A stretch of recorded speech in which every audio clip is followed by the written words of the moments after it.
yung mga iba na naging kandidato nag-deliver lang yata ng suka nabigyan na ng certificate of candidacy. A few moments later. Mami! Bili ka ng suka! Yung mugating!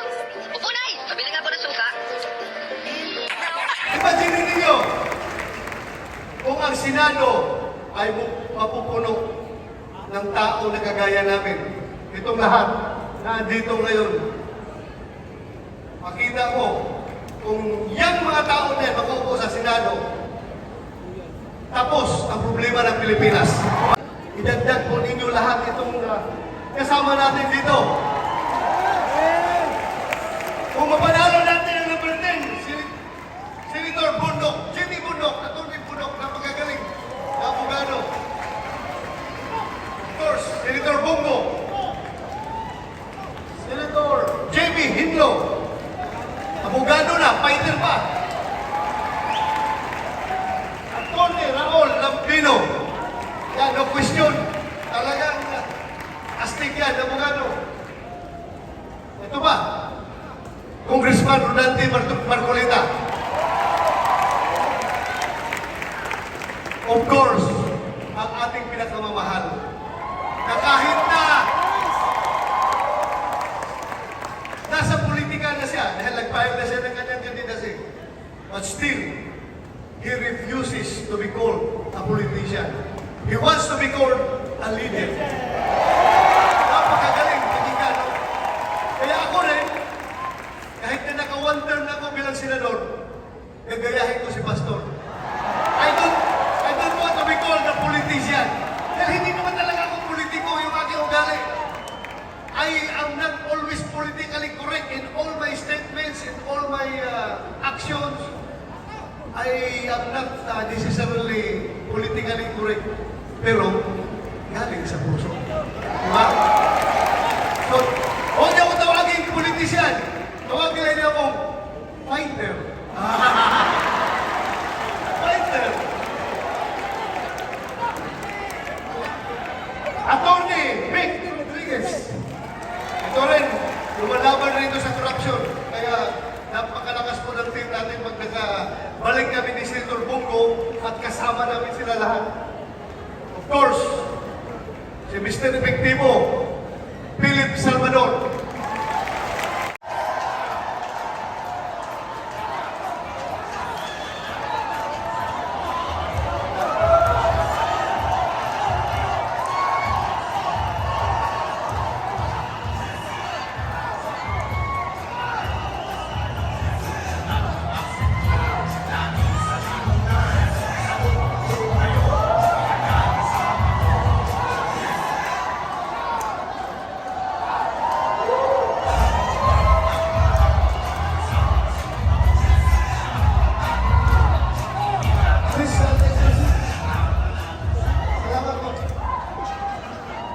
Magandang gabi sa ating lahat.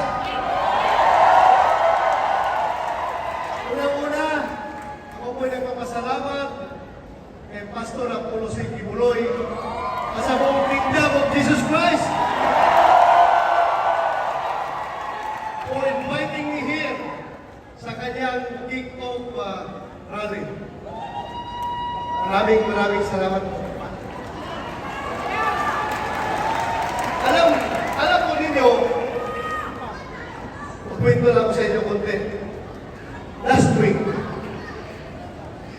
nung meron akong event na pumuntahan sa Baguio, hindi ko kinayang magmotor papuntang Baguio dahil short talaga sa oras. Ako'y nakiusap sa isang kaibigan ni Pangulong Duterte na may-ari ng helicopter. Kung pwede sana, pwede na akong ihatid doon sa Baguio, tapos iiwan na lang ako doon. Balik na siya. So yun, pinig up ako sa Kawit, Cavite, nilipad ako doon sa Baguio.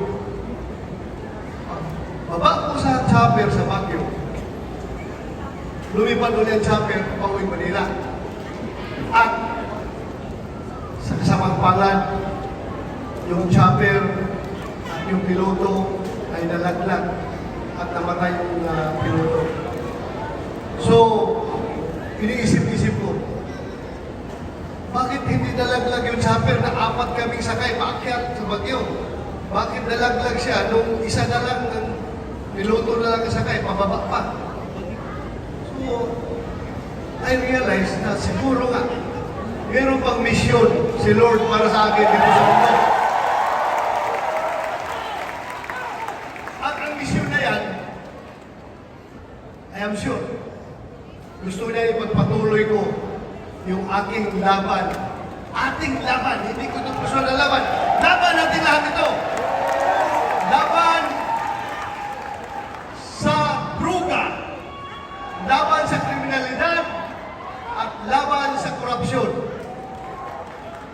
Alam po ninyo, yung druga, given na yan. Basta bigyan natin ng tsansa. Sigurado na kung atin ang Malacanang, kayang-kaya natin yan. Yung kriminalidad, kayang-kaya natin yan. Kung atin ang Malacanang. Pero korupsyon, yan ang pinakamahirap na misyon na binigay ni Lord sa akin. Alam niyo, kahit anong objection gagawin ko, maubos niya ang aking kakasigaw ng objection, Your Honor. Objection, Mr. President. Kahit na hindi tayo pakinggan, kahit na mag-book out tayo, pakita natin na galit tayo. Book out tayo, galit yan sa proceedings.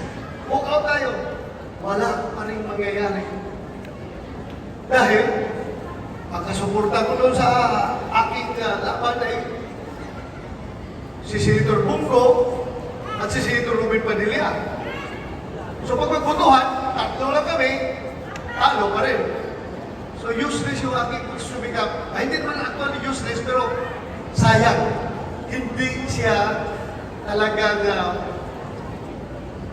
hindi natin nakuha ang ating kagustuhan. Kaya ako ngayon nakikiusap sa inyo. Ako sakali man, ako'y tulungan ninyo magkabalik sa Senado at susurtehin ng manalo. Itutuloy ko yung laban na yan. At ang laban na yan ay kayang-kaya kong gawin. Kung aside from Senator Bungo, Senator Robin Hood Padilla, idagdag po ninyo lahat itong kasama natin dito. Kung mapanalo natin ang number 10, Senator Bundok, Jimmy Bundok, Atty. Bundok, napagagaling, na abogado. Of course, Senator Bungo, Senator J.B. Hinlo, abogado na, fighter pa. Atty. Raul Lampino, yan, no question, talagang astig yan, abogado. Ito ba? Congressman Rodante Marcolita. Of course, ang ating pinakamamahal na kahit na nasa politika na siya, dahil nag-file na siya ng kanyang kandidacy, but still, he refuses to be called a politician. He wants to be called a leader. Napakagaling, pakinggan. Kaya ako rin, kahit na naka-one term na ako bilang senador, gagayahin ko si Pastor. I don't want to be called a politician. Dahil hindi naman talaga ako politiko yung aking ugali. I am not always politically correct in all my statements, in all my actions. I am not necessarily politically correct. Pero, galing sa puso. Diba? So, huwag niyo ako tawagin politician. Tawagin niyo akong fighter. Fighter. Atty. Vic Rodriguez. Ito rin, lumalaban rito sa korupsyon. Kaya napakalakas po ng team natin pag nakabalik kami ni Senator Bungo at kasama namin sila lahat. Of course, si Mr. Efectivo, Philip Salvador. Imagine ninyo, kung ang Senado ay mapupuno ng tao na kagaya namin, itong lahat na andito ngayon, makita mo, kung yung mga tao na yan makupo sa Senado, tapos ang problema ng Pilipinas. Maraming salamat! Magandang gabi sa ating lahat. Thank you! Daghang salamat.